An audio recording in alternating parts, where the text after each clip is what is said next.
Hello everybody, this is Mr. Rob and welcome back to another episode of the Athletics franchise here on MLB The Show 24, where today we've reached the All-Star break in year number 2 of the franchise. So what we're going to do today is just kind of recap how the season has gone so far, a little bit over mid-season recap, and just take a look at the team, take a look at what's going around in baseball, a little preview for what's to come, as well as take a look at who's leading the league in a lot of categories. So if you're excited for this one, make sure you drop a like and you subscribe down below, especially if you want more baseball content. We're already over halfway done with year number 2 in this franchise, so this is going to be by far the longest one I've done, and I'm still having a lot of fun with it, and I hope you guys have enjoyed it as well. But let's not waste any more time. Currently, we reached the All-Star break, and our Athletics are 44-54, which is actually really good considering their standards. We're only 10 games under 500. Remember, this is a team that went 53-109 last year. We're already 9 games away from tying that record from last year. So definitely improvements been made. You know, if you've been watching the team, it's pretty clear that there's definitely a lot of areas that we've improved upon. Still some areas for growth, as you can see a lot of our rankings there, but 44-54, I can't be too mad at that.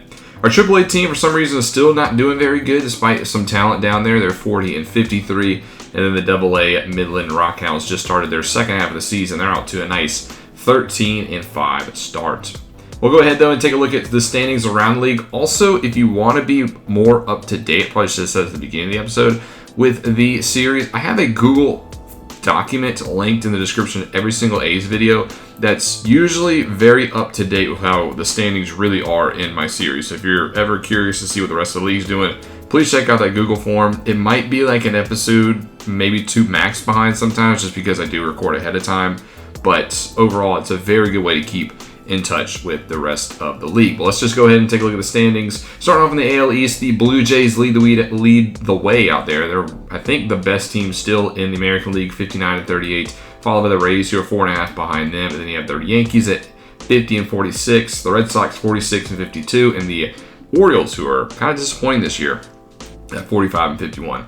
Out in the Central, the Guardians, who lead the way. They're 57-40. Right behind them, though, is the Twins with 2.5 games back.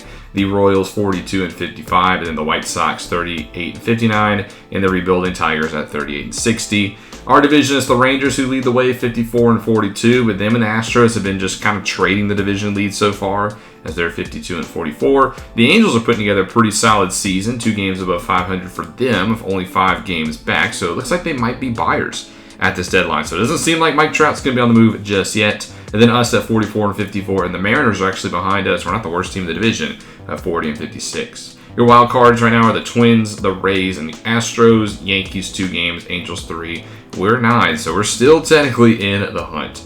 In the National League side of things, the NL East leaders is the Phillies, who put together a really good season so far, 61-36. They have a 5.5 game lead over the defending World Series champions, the Atlanta Braves, who are 55-41. Then you got the Marlins at 47-50, Mets 44-52, and the Nationals a struggling 30-66.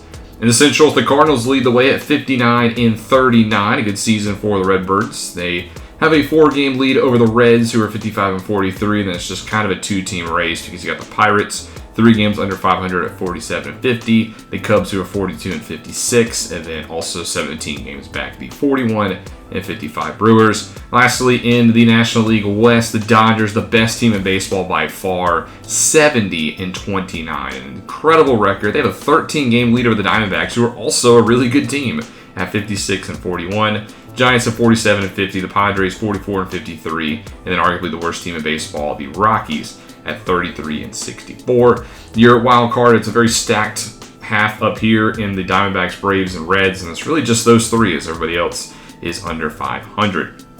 Take a look at our team rankings where we sit in some team categories. Take a look before we take a look at player stats, just so you can kind of get an update of where we are. Batting average, we've climbed up to 21st, so we're no longer the worst team in batting average. Runs, we are tied for 19th, so you can tell the offense is getting better. In terms of the long ball, home runs, we're tied for 22nd with 94. Stolen bases, we're a little bit lower in this category, tied for 23rd. And then if you go into slugging, we are 22nd. On the pitching side of things, team ERA, we are 27th with a 4.29. Pitching is not our strong suit, to say the least. In terms of runs allowed, we are 28th at 447. And then home runs allowed, we are tied for 25th, so we are susceptible to the long ball a good bit. Walks, we have a hard time with command sometimes. We're 24th in that category. And then strikeouts, we are at least in the middle of the pack with 16. Win percentage, we are the 22nd best team in baseball. So we're climbing up the ladder slowly but surely.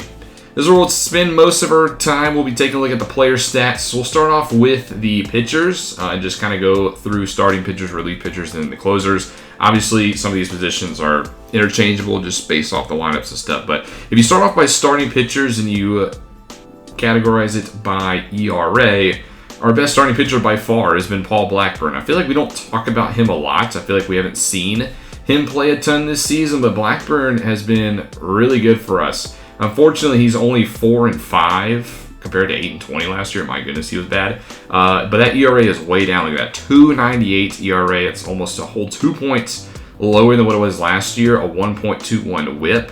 I don't think he'll make the All-Star game this year, but Paul Blackburn has definitely done a very good job, and is probably one of our sleeper best players on the team with a 2 WAR as well. But he is also a free agent after this season. So do we want to maybe cash out and trade Paul Blackburn at the deadline? Definitely a possibility. I think we can get something in return. Second best guy is Wade Miley, who signed a 1-year contract over from Milwaukee in the offseason. I didn't think he'd really be this good. I thought he'd just kind of be like a back half of the rotation kind of guy. He started off very up and down. Like I said, he either had his really, really good starts or he had his really, really bad starts. But he's kind of been very consistent recently with a 3.36 ERA, 1.13 WHIP, and a 1.3 WAR. So definitely been very valuable as a back end of the rotation pitcher. Guy listed as the number 2 pitcher, but has not really played like it. J.P. Sears, who at 29 years old, has kind of struggled this season. 5-9 record, 4.98 ERA. He's given up 30 home runs already. He's been very susceptible to the long ball, but a guy from South Carolina, kind of got a little soft spot for him. He's at his best whip so far in his career at a 1.24, but he gets in some trouble sometimes. He has these innings where he just falls apart. He's actually got a negative WAR. So I need to see more out of J.P. Sears in the second half of the season, especially if we do trade somebody like Blackburn. I need Sears to really step up and be that starting pitcher of the rotation. Jose Butto is the next. He has been a disappointment, to say the least, since we acquired him last year at the trade deadline. Remember, we traded Alex Wood to the Mets to acquire Butto, and he's been awful. He started this year a lot better than he did last year, but has quickly fallen out of favor. Just gives up way too many hits. The walks, 5.23 ERA, 1.71 WHIP. That's his lowest since his 2022 rookie season. He does have a positive WAR though, but you can see the walks per 9 is up. The strikeouts per 9 is at least up, but these walks and these home runs just a little too high for Butto. He needs to work on his command, and at 27, I don't really see too much movement on that walks per 9 average. So maybe wasn't the best pickup for us at last year's trade deadline. And then finally is Kyle Freeland, who we picked up on waivers early on this season. A lot was made about picking up that contract. It is a hefty one, you can see, which does unfortunately stink for us, but at least the glory for us is by the time we're really competitive going into the playoffs and moving into a new stadium, he'll probably be at the end of his contract, so we won't really have to worry about that. We'll just eat the money. In the meantime, we can afford it, even though we are the A's. But he hasn't been the best pitcher. 2-7, 5.54 ERA. He's had his ups and downs. 1.67 WHIP. There's been a lot of talk on maybe moving him to the bullpen. If we can find another starting pitcher, then I would. That's just the problem. Is I feel like these are our starting 5 right now, and while 3 of them have shown numbers-wise they're not very good, I really don't know who's waiting in the wings to be a starter, because we've tried some options. We've tried Hogan Harris, we've tried Luis Medina, we've tried Joe Boyle, Joey Estes. None of these guys have really been able to consistently be a starting pitcher yet, and I'd rather not rush them. So for now, these are the 5 guys we're rolling with. Then we go over to the bullpens, which has been better, I would say, in recent times this season. The best ERA for us is Mason Miller, which is really good because if you remember last year, Miller did not have the best season for us, but he's down to a 3.43 ERA this year. He's settled into a long reliever role, and that's great. I think he's done a good job as a long reliever this year. But I do want to see what he can do as a starting pitcher. So maybe, if we do trade somebody at the deadline, or maybe even just wait till next year. I want to get Mason Miller back as a starting pitcher because he's got that 69 stamina. I feel like that's what he was supposed to do before he had some arm troubles, and I'd like to see what he can do in that regard. And if he struggles as a starting pitcher, we know he can at least be a long-term relief pitcher. So I think it's a win-win for Miller. I want to see him get more involved. He's 26. He throws an absolute cannon with his arm, and I just like to see where he could be at, see if he's capable of being a starting pitcher. Just something to look forward for him in the second half of the season. Then up next, we have Joe Barlow, our Rule 5 pickup from a year ago, and he's been a very good Rule 5 pickup, a 3.58 ERA through his 50 appearances. Didn't play last year at all. He used to be a former Texas Ranger, and he's been a good pickup for us. Outside of Miller, he's been our best relief pitcher. WAR is positive. I like what I've seen out of Joe Barlow so far, and we've got some team control with him for quite some time, so I don't see why he shouldn't be a long-term part of this bullpen. Then we have a couple of guys who we picked up on one-year contracts. Up first is Chris Martin, who we signed a one-year deal from the Boston Red Sox at 38 years old. He started off very rocky. I felt like he was kind of a disappointment, but he has had a good past month. Late June, early July. Martin has pitched a lot better. His ERA is all the way down to 4.10. He used to be in the sixes, so that's definitely an improvement for him. WHIP is higher, though, than it was last year, and he does have a positive WAR. Strikeouts are up, but walks are also up as well. I don't know if he'll be more than a one-year deal. He's definitely a hot commodity to be traded at the deadline, but right now the market for him is kind of dry. Maybe it's because he is 38 years old, and he's probably, he has a chance to retire at the end of the season. So there's not really much on the market for Martin. I'd like to potentially dish him off, but if I can't get anybody for him, there's no point in me trading him. Same thing goes for the next guy, Craig Kimbrell, who we signed on a one-year contract from the Baltimore Orioles. Actually had to pay a little bit more money for the three-time reliever of the year to get him from the Orioles, and he hasn't panned out so far. 5.44 ERA. He's got a 1.29 WHIP, and the command has also not been there. He's got a 44 walks per nine. That's gone down 6 since the last time we've seen him, and he's got a negative WAR as well. His strikeouts are down. His walks are about the same where he was last year. Home runs, he's given up home runs at a higher rate than he ever has. So I do think, he's definitely obviously not going to be the same three-time reliever of the year, but definitely thought I'd get a little bit more out of Kimbrell. In the same boat as Martin, though, I want to trade him, but his trademarking is almost non-existent. I think the highest I've seen so far is like a D potential player for him. Is it even worth moving on for him for a D potential player? I don't know, but it's just something to explore in these next couple of weeks as the trade deadline ramps up. And then finally, the biggest disappointment I want to almost say of the series, Zach Jackson. I expected him to be our basically best relief pitcher, and he hasn't done that. He's gotten his ERA down to 5.79, which is better because it was in the 9s at one point, so it is at least improving. But I need to see more improvement because the WHIP is still at a 1.62. He does have a positive WAR somehow. Strikeout numbers are better, but you can see the walks are way up, almost a full walk per 9, essentially, than last year.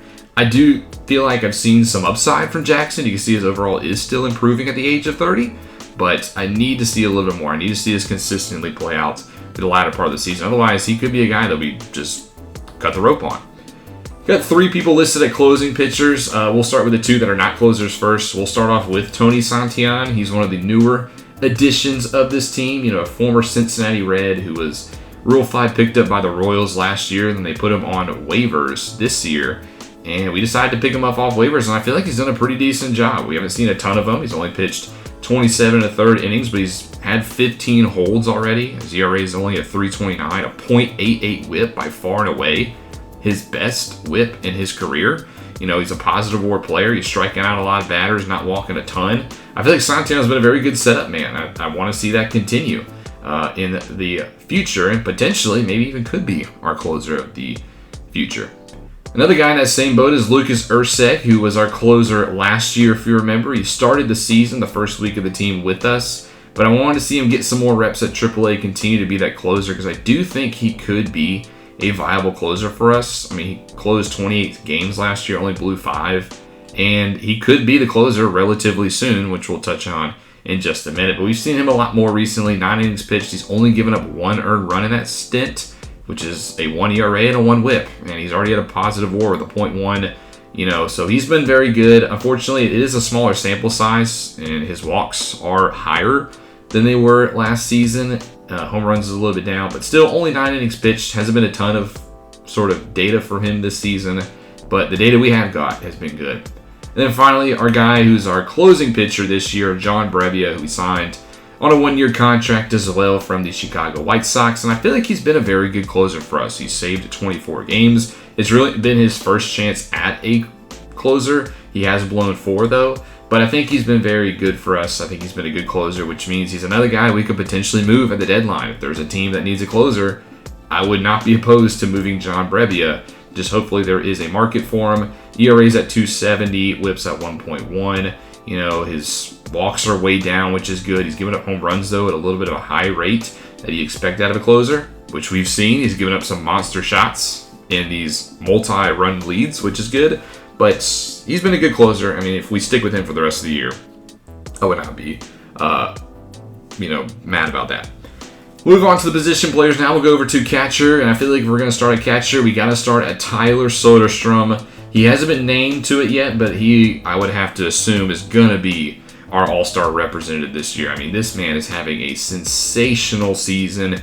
He has been by far and away our best offensive weapon. He's already at a career high in home runs this year with 18. He's got a career high in RBIs with 44. He's drawn more walks than he ever has. Strikeouts are a little high. 10 stolen bases. He's hitting 299, slugging 509s and 890. He's slugging, WAR. He's a 2.8. He's been incredible. I mean, his walk rate's up high. His strikeout rate's lower than usually is. I mean, this guy, he's been the anchor of our lineup. If we need a home run, we look to Tyler Soderstrom. If we need a big hit, you look at Tyler Soderstrom. He has been impeccable. He's played a lot of DH. I know he's listed at catcher here, but he hasn't played a single game at catcher. He's either been at the DH spot or he's been in left field. Played a little games recently at right field, so he can play most of the corners. The guys who has been the catcher, though, has just been kind of underwhelming so far this series is Shea Langoliers. I know he's more of a defensive catcher than he is as an offensive catcher, and he's done a very good job on defense, but I would expect a little bit more in the pop. I mean, my goodness, he's only hitting 185 this year, hit 195 last year, 6 homers, 29 RBIs. He started off this year really hot.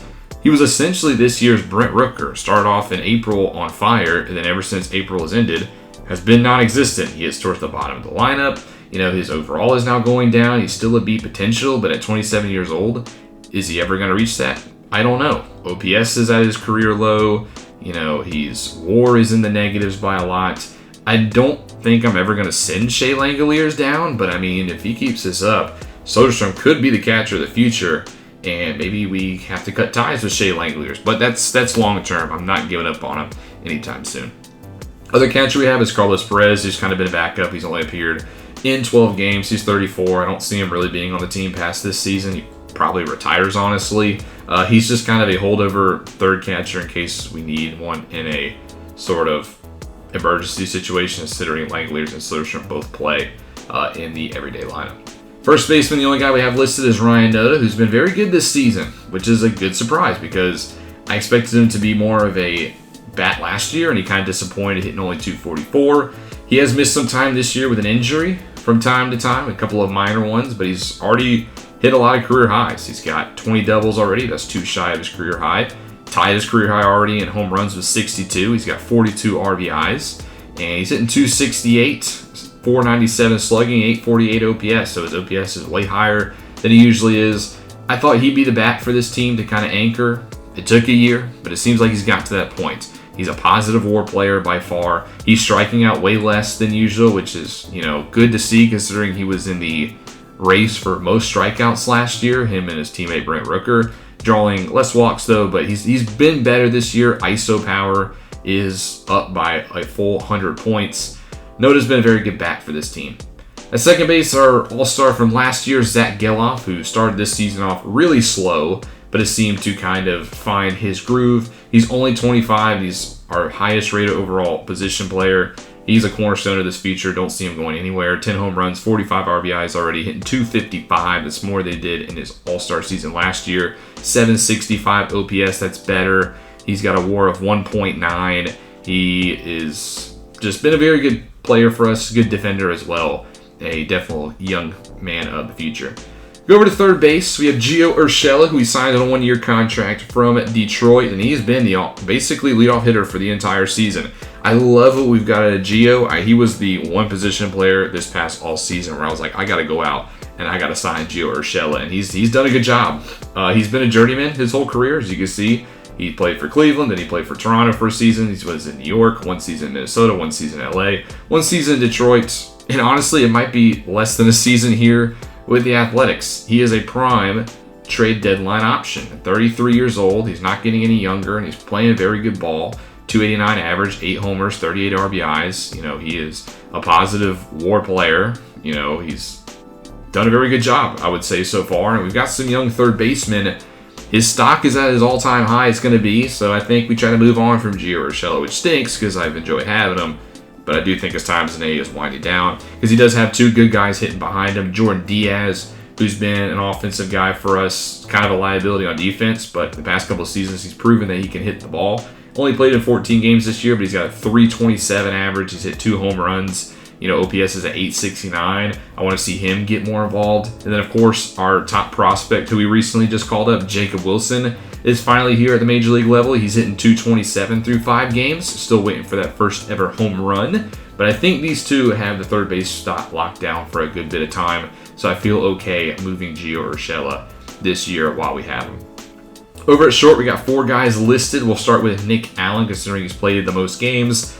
Allen is always just going to be a defensive shortstop for us. He's never going to be the best hitter, although he does have a 67 clutch rating. He's one of the best guys we have on base, but he's just mostly a lefty guy. Don't expect him to hit righties very well. He's hitting only 197 this season, which is kind of what you'd expect for him. He's not much of a offensive weapon, but he's good on defense. He's only 26. He's improving, you can see, against righties, which is good. So that's really all there is to say about him. Logan Davidson, who's been playing pretty solid this year in his first full season with the A's. Hitting 233 this year. He's in a little bit of a cold slump, so that number is going down a little bit. He did deal with some injuries as well early on in the campaign, but I've liked the improvements I've seen. 5 homers, 22 RBIs. His OPS is way higher than it was last year. So I think Davidson has been a very good addition. Plays a lot of DH as well. Robbie Martin, last year's number 4 overall pick out of Georgia, who didn't play a single game at AA or AAA, has been awesome so far. He was in the Rookie of the Year conversation before he tore his groin. Still have 2 to 3 weeks without him, but I'm excited to see him back. Doesn't have a home run this year. I'm a little surprised. He's kind of a bigger body kind of guy, so I feel like there'd be a little bit more power there. But overall, he's a good contact hitter in 284, 688 OPS. He was a positive WAR player in his rookie campaign at only 22 years old with no minor league experience. So I think he's blowing expectations. And then you got Darell Hernandez, who's recently come back up to the majors, our starting shortstop at the beginning of last season. Got demoted to AAA, started this year at AAA, hit well, and has hit pretty good so far this year. So it just proves that sometimes these guys just need some time, which is what I like to do. I don't want to rush anybody to the majors. Hernandez is a good case of that, hitting 257 through his first 21 games this season. Go over to left fielders. The only guy we have listed right now is Miguel Andujar. He doesn't start at left field, but 39 games so far this year, 231 average. I think he's a free agent, yes, at the end of this season, so he probably won't be around long term. And there's not really a trade market for him, so don't expect Andujar to be moved. But he's just kind of a corner outfield depth guy. Center field, Esteury Ruiz. I love his speed. Fortunately, he's going to miss the next month and a half as well with a broken arm, which is very bad because he was hitting his best ball, hitting 270 average, 731 OPS. He is a speed demon when he gets on the bases, and he was on the bases a lot more this season. 1.5 WAR. He was drawing more walks than usual. I can't wait to see Ruiz back and getting on the base paths and being a terror for opposing pitchers. And then finally, in right field, Brent Rooker, who's been, I know I said Zach Jackson's been the biggest disappointment, but Rooker is right there. He's hitting under 200 now. He was an all-star a couple years ago when this series started. He just hasn't been able to click. He just strikes out at an insane rate. He's already striking out 118 times this year. That is on pace to be way higher than it was last year. And he was in the top conversation to lead the league in strikeouts, which I think he's doing this year as well. He's just been a disappointment. I don't want to really move him or anything. I think his pop is important to the team. He has 13 home runs, 34 RBIs, but it just needs to be consistent, man. It's kind of getting out of control for Rooker. That's the team. That's our player stats. I told you we spend a lot of time as I look at the runtime of this episode. We'll quickly look at the league leaders real quick. In the American League, Aaron Judge leads the way with a .328 batting average. Hits leader is Harold Ramirez of the Rays. Your home runs leader, Aaron Judge. He's got 30 home runs, who we will see in the Home Run Derby. Yordan Alvarez leads the way in the American League with 64 RBIs. Runs is Royce Lewis. Stolen bases, Willie Castro of the Royals. OPS, Aaron Judge. Wins, Luis Castillo of the Mariners, which is funny because they're one of the worst teams in the AL. Gavin Williams of the Guardians and Zach Plesac of the Angels all have 11. Saves leaders, Brian Abreu and Jose Leclerc in our division. ERA leader is Garrett Cole with a .231 ERA. And then strikeouts, Blake Snell, who was last year with the Reds, signed with the Royals this offseason. He's paying off 139 Ks. If you want to look at pitching WAR, it's Shane Bieber, and then batting WAR is Aaron Judge. The National League, Mookie Betts leads the way with a .331 average. Hits, though, is Juan Soto, the new man of the NL West of the Diamondbacks. Home run leader is Austin Riley with 29, as well as his teammates and Matt Olson. RBI is Shohei Ohtani, who last year Cy Young with 88, which is insane at the All-Star break. Stolen bases, Trey Turner and Ellie De La Cruz both have a 20. Your OPS leader is Juan Soto. A lot of guys with 1,000 here in the National League. Wins, Tyler Glasnow of the Dodgers. Saves leader, Kevin Ginkel of the Diamondbacks. Colby Allard leads the way in the ERA category. And then if you want to look at strikeouts, it's Spencer Strider with 145. Your pitching WAR is Hunter Green of the Reds. And your batting WAR is Mookie Betts of the Dodgers. So that's all I really have for this episode. One last thing I do want to talk about, because it's coming up in a few weeks, is the trade deadline. So after we get through this week's All-Star festivities, we have 2 episodes until we get to the trade deadline. And I want to make the trade deadline a lot more active than I did last year. There really wasn't any big moves. I'm not going to just be, just wheeling and dealing superstars just for the heck of it. But I am going to take a look more at the trade deadline this year and the trade block and see, some of the big names who need to be moved and who make sense to move. And here's what the trade block looks like currently. There's a big name currently at the top. Corbin Carroll is the top guy on the trade block of the Diamondbacks. I'm a little shocked they have him here considering he's only 24 and he's playing very good baseball. He was locked up for a long-term future. So I don't think Corbin Carroll will be moved, but they did just sign Juan Soto to a big contract last offseason, and maybe they think they need to cash out while they can on Carroll. So I will explore that option. Doesn't mean he's going to be traded. Another guy who's been on and off here is Tariq Skubal of the Tigers, and that actually kind of makes sense. And I like to just make more sense. There's a couple of big names on here. I'm not saying they're all going to be traded, but I want to try to make the trade deadline a lot more interesting than I did last year, because in baseball, it is a very active day, and I want to try to keep it that way. But that's going to do it for this episode. I know it ran kind of long. Next episode, I am thinking about with the Home Run Derby and the All-Star Game, live streaming these. I did that last year for the All-Star Game. I think I'm going to do the Home Run Derby this year. Maybe do that on Friday when I get home off work, and then Saturday do the All-Star Game. Let me know in the comment section if you'd like to see that, if you'd only like to see one, but that's something I've thought about, in this week. So just let me know, but that's going to do it for this one. I'm starting to ramble. Thank you guys so much for watching. Thank you guys so much for the support of the series. If you've enjoyed, make sure you drop that like and you subscribe down below, especially if you want more franchise content. This is Mr. Rob, and I'll see you in the next one.